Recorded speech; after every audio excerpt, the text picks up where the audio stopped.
আসসালামু আলাইকুম, সবাই ভালো আছো? আমার পাশে মুন্না এবং আমার পাশে নিশান, এরা দুজনেই রংপুরের শিক্ষার্থী এবং আমাদের রংপুর সোলজার ট্রেনিং একাডেমিতে প্রস্তুতি নিয়ে 2024 সালে পুলিশ কনস্টেবল পদে সম্পূর্ণ নিজের যোগ্যতায় এবং নিজের মেধায় চাকরি পেয়েছে। ওদের অভিনন্দন।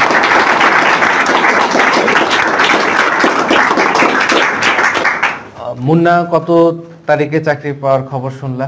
স্যার এইখানে স্যার আমরা যেগুলো শিখছি স্যার ওইখানে ঠিক স্যার অবিকল ওই রকমই প্রশ্ন ছিল স্যার। আমরা এখানে স্যার যখন আমরা লিখিত পরীক্ষার প্রিপারেশন নিয়েছি স্যার এইগুলোই আমাদের ওইখানে ছিল।